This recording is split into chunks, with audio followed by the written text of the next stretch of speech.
지금 출애굽기 계속 읽고 있는데요. 우리가 읽고 있는 부분은 지금 모세가 하나님의 산에 올라가 가지고 하나님 백성은 이런 거란다라는 걸 알려주시는 하나님의 말씀을 듣는 중입니다. 그 하나님의 말씀이 20장부터 10계명하고 주로 명령, 계명으로 나와요. 그런데 제가 그 계명을 바꿔서 그 계명은 하나님의 백성다움에 대한 것이다 라고 좀 설명드리는 중입니다. 그래서 단순 명령으로 보지 마시고 하나님 백성은 이렇게 살아야 된다, 이 말씀이 우리가 누구인지를 알려주는 말씀으로 들으시는 게 오해를 안 하실 수 있습니다. 그래서 오늘 23장을 읽을 텐데, 저는 23장을 읽으면서는 하나님 백성은 분별력을 중요하게 여기는 사람들이다 라는 것을 좀 읽어낼 수 있었습니다. 그것을 어떤 것을 통해서 보여주시냐면 재판, 옳고 그름을 따지는 재판을 통해서 하나님 백성은 옳고 그름을 분별할 수 있는 사람이 되는 것입니다 라는 것을 알려주는 것 같아요. 23장 1절은 그래서 이렇게 시작됩니다. 너는 거짓된 풍설을 퍼뜨리지 말며 악인과 연합하여 위증하는 증인이 되지 말아라. 지금 재판, 송사를 가지고 얘기하고 있기 때문에 위증, 거짓 이런 얘기가 나옵니다. 여러분, 우리가 여러 사람들 사이에 섞어 살다 보면 정확히 확인되지도 않은 이야기들인데 우리가 함께 주고받으면서 거짓이 양상되는 경우들이 있어요. 이것들을 유의하는 사람들이 누구냐면 하나님 백성들이에요. 나와 가까운 사람들, 나와 한 공동체에 속해 있는 사람들끼리 하는 말들 속에서도요, 거짓이 틈탈 수 있고 다른 사람들을 위증하게 만드는 말들이 만들어질 수 있대요. 이것을 유의하는 사람들이 돼야 됩니다. 2절에는 그것이 다수를 통해서 이루어질 수 있기 때문에 이렇게 얘기를 합니다. 다수를 따라서 악을 행하지 말아라. 송사, 즉 재판에 다수를 따라서 부당한 증언을 하지 말라. 여러분, 많은 사람들이 그렇게 생각한다고 해서 그것이 꼭 옳은 것은 아닙니다. 사람들은요, 어떤 사안에 대해서는 깊이 생각하기 보기보다는 많은 사람들이 무엇을 따라가는가, 내가 믿고 다른 사람이 어떻게 판단하는가에 대해서 좌지우지되는 경우가 많아요. 그런데 하나님 백성은 그렇지 않습니다. 그러니 사안마다 올바른 판단을 하기 위해서 분별력이 필요하다는 것을 아는 사람들, 그게 하나님 백성입니다. 우리는 앞에서 가난하고 약한 자를 보살피라는 말씀 받았지만 옳고 그름의 문제 앞에서 그것이 항상 옳지도 않다라는 것을 분명히 하는데, 3절에 보시면 가난한 자의 재판이라고 해서 편벽대에 두둔하지 말아라. 쉬운 성경으로 가져와 봤어요. 재판할 때 가난하다고 무조건 편들어줘서도 안 된다. 이스라엘의 법에 보면요, 약자들을 보호해주라는 하나님 명령들이 있는데요, 올바른 판단에 이 약자라고 해서 그것이 함정이 될 수도 있다 라는 것도 얘기해요. 그러니까 이거는요, 분별력 얘기를 하고 있는 거예요. 또한 하나님 백성은요, 내 개인적 감정을 떠나서 지켜야 할 것이 무엇인지를 분별할 수 있는 사람인 것 같아요. 그 4절에 보시면 네가 만일 내 원수의 길 잃은 소나 나귀를 보거든 반드시 그 사람에게로 돌려보내주어라. 원수가 넘어지고 깨지는 걸 보면서 저렇게 나 힘들게 하더니 넘어졌구나 할 게 아니고, 그런 개인적 감정이 있을지라도 해야 될 일이 있다라는 것을 얘기합니다. 5절에서도 그래요. 네가 만일 너를 미워하는 자의 나귀가 짐을 싣고 가다가 엎드러진 걸 보거든 그것을 못 본 척하지 말고 도와줘라.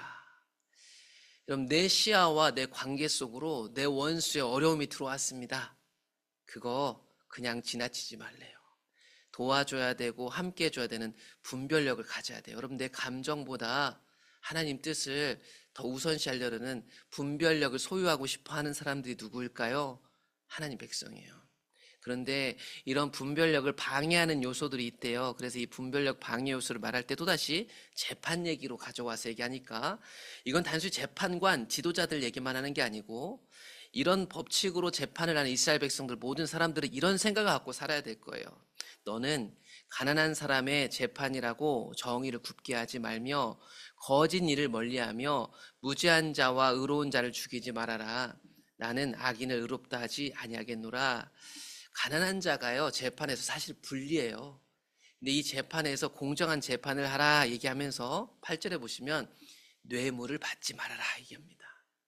뇌물은 밝은 자의 눈을 어둡게 하고 의로운 자의 말을 굽게 합니다. 여러분, 분별력이 중요하다고 했잖아요. 지금 바른 분별력을 해야 되는 재판을 가져왔습니다. 우리가 어떤 사안을 볼 때 옳고 그름을 판별하는데 우리 눈을 어둡게 하는 게 있어요. 그게 뭐냐면 욕심입니다. 욕심. 나와 가까운 사람을 더 아끼려는 욕심, 나에게 더 이득이 되나 안 되나를 판단하는 욕심, 그것이 여기서는 뇌물로 표현됐습니다. 학연, 지연, 나의 가까움, 나의 이해관계, 나의 정, 이런 것들이요, 이 욕심 안에서 섞여 있어가지고 우리가 하나님 뜻을 따라가고 사안대로 옳고 그름 분별하는 것을 방해할 수 있다. 이것을 유의하라고 얘기하고 있습니다. 또한 9절에 보시면 너는 이방 나그네를 괴롭게 하지 말아라. 이것도 재판에서 행하는 거겠죠. 너희가 이집트 땅에서 나그네 되었었은즉 나그네 사정을 한다. 이게 갑자기 왜 써 있을까 많이 고민해 봤거든요.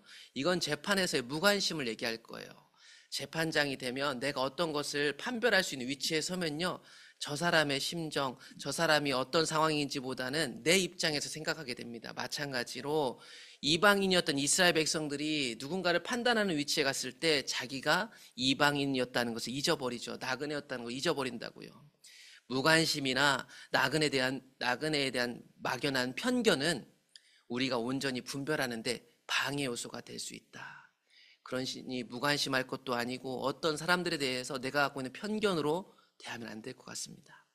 그런데 여기서 끝나는 것이 아니라 분별력을 키울 수 있는 방법도 등장하는 것 같아요. 그 분별력은 어떻게 키워지는가? 여호와 하나님과의 만남, 여호와를 기억하는 것이 분별력입니다. 그래서 10절부터 보시면 7년 안식년을 가지고 나와요. 너는 6해 동안에는 열심히 농사에서 먹고 살지만 7째에는 너희들 땅을 묵혀두어라. 그래도 그 땅에서 무언가가 날 거예요. 그것들이 백성들 중에 가난한 사람들의 먹거리가 되게 하여라. 여러분, 농사하시는 분 알겠지만 이게 진짜 어려운 겁니다. 1년 농사라면 저 땅에 나에게 먹을 것을 주는데 7년째에는 이걸 쉬게 해서 거기서 자연스럽게 나오는 것들을 가난한 사람, 다른 사람들이 먹을 수 있도록 허락을 해줘라. 놀라운 거죠. 이런 7년 안식년을 통해서 열심히 6년 동안 살았던 우리는 내가 먹고 사는 것이 하나님께 달려 있었다는 걸 다시 한번 기억하게 되는 거예요. 7년마다. 또한 7년마다 뿐만 아니라 일주일마다 6일 동안은 일을 하지만 7째 날에는 쉬어라. 내게 속한 모든 짐승도 종들도 다 쉬게 해줘라. 내가 내게 이른 모든 일을 삼가 조심해서 지키고 다른 신들의 이름은 부르지도 말며 내 입에서 들리게도 하지 말지니라. 매 주일날, 매 안식일에 이스라엘 백성들 그들의 주인이신 하나님을 기억하도록 안식일을 주셨잖아요. 이 안식일을 통해서 하나님을 기억하는 거예요. 그게 하나님 백성들이 분별력으로 살아갈 수 있는 비결이었습니다. 뿐만 아니라 1년에 3번 절기를 지켜가지고 더욱더 기억하여라. 그래서 우리가 앞에서 봤던 하나님이 6월절을 기점으로 해서 절기들을 주시는 것들에 대해서 나와요. 그래서 무교병 먹는 절기, 이건 6월절을 가리키기도 합니다. 무교절도 지키고 맥추절도 지키고 수장절, 이 밭에서 얻은 것들을 거두는 수장절, 이게 이제 다른 뒤에 가보면 성경 읽어보시면 무교절과 유교절 혹은 맥추절은 77절, 수장절은 나중에 초막절하고도 같은 절기로 봅니다. 그래서 1년에 이 3번 기념일, 명절을 통해서 이스라엘이 이집트로부터 나왔던 것을 하나님은 기억하도록 하셨어요. 그 기억을 통해서 이스라엘 백성들은 자신의 정체성을 깨닫고 분별력 있게 살아가게 되는 거예요. 그 절기들을 지킬 때는 내가 이런 방식으로 하니까 좋더라, 이렇게 하니까 편리하더라가 아니라 하나님이 말씀하신 대로, 명령한 대로 절기를 지켜야 됐어요. 그러니까 무교절에는 유교병이 있으면 안 돼요. 재물의 기름을 아침까지 남겨두면 안 된대요. 그리고 약속의 땅에 들어가면 처음 거둔 열매의 가장 좋은 것은 하나님께 드려야 돼요. 이 모든 것들은 하나님이 명령하신 거예요. 그 명령하신 대로 하나님을 인정하고 기억한다면 그들은 분별력을 주시는 하나님께 붙어 있어서 앞서 나오는 뇌물, 욕심에 끌려다니지 아니하고 온전하게 판단할 수 있게 될 것입니다. 그런 이스라엘 백성들을 이끄신 여호와 하나님이 약속의 땅에 갈 때 앞서가 주시겠다고 약속해 주셨어요. 20절에 보시면 내가 사자, 하나님의 신하, 천사, 하나님 보내신 사람, 여기 다 포함되어 있을 거예요. 하나님이 하나님의 사자를 이스라엘 백성을 앞서 보내어서 보호해 주신대요. 그러니까 우리보다 앞서 가시는 분이 하나님이라는 걸 보여주는 거죠. 그래서 약속하신 예비한 곳에 이를 때까지 계속 하나님은 앞장서시는 분이 될 것이다 라고 말씀하세요. 그러므로 하나님이 앞장서게 한 그 사람의 목소리를 청종하래요. 그러니까 그건 단순 사람의 소리가 아닐 겁니다. 단순 천사의 소리가 아니고 하나님의 목소리예요. 그러니까 하나님 백성은 하나님이 무엇이라고 말씀하시는지 잘 들으려는 자세가 필요해요. 하나님의 목소리를 듣고 그 목소리대로 따라가는 게 순종하는 거예요. 내가 하나님의 목소리를 추측해서 좋은 방식으로 하는 게 아니고 하나님의 목소리를 따라가는 것이 하나님을 노엽게 하지 않은 것입니다. 그래서 하나님 목소리를 들어야 된대요. 앞서가시는 그 하나님께. 네가 그의 목소리를 잘 청종하고 내 모든 말대로 행한다면, 하나님의 목소리를 귀를 기울이고 그 목소리를 따라간다면 우리가 가는 모든 길에 앞서서 등장할 원수들, 대적들, 하나님이 다 그들을 상대해 주실 것이다. 그러므로 원수를 이기는 비밀은 하나님 목소리를 듣는 것입니다. 그렇게 하나님이 앞서가셔서 문제들을 해결해 주실 거래요. 하나님의 사자가 앞서가서 우리가 들어갈 가나안 땅에 있는 원주민들을 몰아내실 거래요. 이 원주민들을 몰아내는 것은 이들의 죄악이 가득 찼기 때문입니다. 이 약속의 땅에 들어갈 즈음에 되면 하나님의 시한이 다 도달한 거예요. 이들에게 끊임없이 기회를 주셨지만 이 가나안 땅에 살고 있는 사람들이 악했기 때문이고 거기에 아모리 족속 이런 부족들이 살고 있었어요. 그 중에서 대표적인 부족인 가나안 사람들을 우리가 대표적으로 불러서 그 땅을 가나안 땅이다 이렇게 부르는 것입니다. 거기에 앞서 하나님이 사람을 보내서 사자를 보내서 그들을 해결하시겠대요. 그러므로 이스라엘은 여호와 하나님만 섬기는 것을 가장 중요하게 생각하면 됩니다. 하나님이 뭐라고 말씀하시는지 그 소리에 귀를 기울이는 게 가장 우선순위예요. 그러므로 그들은 너는 그들의 신을 경배하지 말라. 가나안 땅에 있는 신들을 경배하지 말라. 섬기지 말아라. 그들의 삶의 방식을 본받지 말아라. 하나님 백성답게 살아라. 그래서 지금 그 명령 주시는 거 아니에요? 오직 하나님만 섬겨야 됩니다.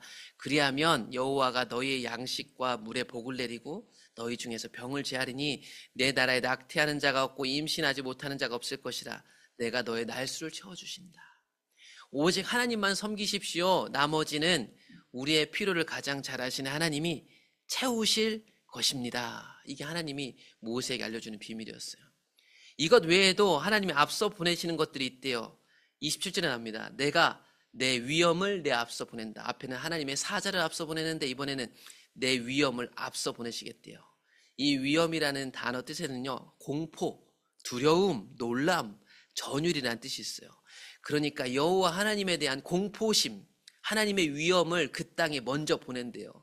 네가 이를 곳의 모든 백성을 물리치고 내 모든 원수들이 내게 등을 돌려 도망하게 할 것이다. 그래서 여러분 40년 돌고 돌지만 나중에 여호수아를 보시면 여호수아 세대가 가나안 땅에 들어갔을 때 여리고 성에 있던 라합이나 이런 사람들이 떨고 있어요. 먼저 떨고 있어요. 왜 그런 줄 아세요? 하나님이 당신의 위엄을 소문으로 이미 앞서 보냈기 때문에.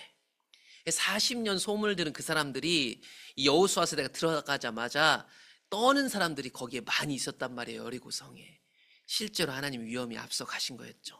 또한 하나님이 왕벌을 앞에 보내시는데 이 왕벌이 뭐냐면 장수 말벌일 뜻이에요. 영어 성경 보면 말벌이라고 해석이 되어 있어요. 그래서 이 뜻이 뭐냐면 몹시 괴롭게 함, 나병, 하나님의 재앙 이런 뜻이 있을 것입니다. 하나님이 이런 것들을 앞서 보내서 이 민족들을 쫓아내실 거라고 약속하셨어요. 그러나 그 약속의 땅에 들어가서 하나님이 쫓아내실 때 이런 방식을 쓰시겠대요. 29절에 보시면 그러나 한 번에 그들을 다 쫓아내면 그 땅이 황폐해짐으로 그렇게 하지 않겠대요. 차츰차츰 그들을 쫓아내겠대요. 네가 번성하여 그 땅을 기업으로 얻을 때까지 내가 그들을 내 앞에서 조금씩 쫓아낼 것이다. 그래서 약속의 땅에 들어가면 거점 땅들은 이렇게 이미 먼저 쫓아내는데 그들이 땅을 분배하고 앞으로 가문별로 싸워서 계속 조금씩 쫓아내라 이렇게 나오는 거예요. 이스라엘을 위해서 조금씩 하나님 쫓아내실 거래요. 그러나 그들이 거할 땅은 분명히 하나님이 정해하셨대요. 내가 네 경계를 이렇게 정해놨다. 니네들 땅 분명하게 내가 알고 있다. 걱정하지 마. 조금씩 쫓아낸다고 해서 걱정하지 마. 그들이 기억해야 될 건 뭐냐면 그 땅의 주민을 하나님 차츰차츰 쫓아내실 것이니 하나님이 넘겨주실 때 너희들이 쫓아내게 될 것이야. 그래서 이 뒤부터 보면 약속의 땅에 들어가서 전쟁할 때마다 하나님 기도하면 그들이 그래 내가 너희들 손에 넘겨줬다. 그러면 그들이 가 싸우면 쫓아낸다. 이런 공식이 등장하기 시작합니다.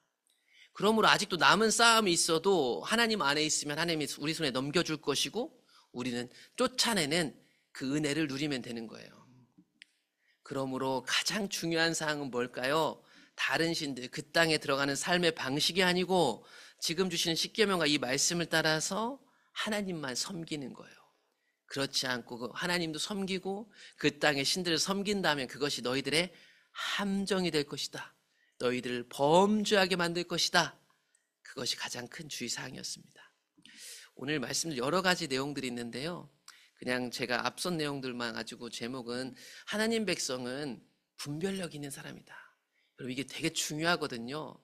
동양 철학에서는 이 분별력에 대해서 얘기를 중도, 앞서가지도 않고 뒤서지도 않은 아주 중요한 선택을 할 수 있는 사람들, 하나님 백성이 그런 사람들이에요.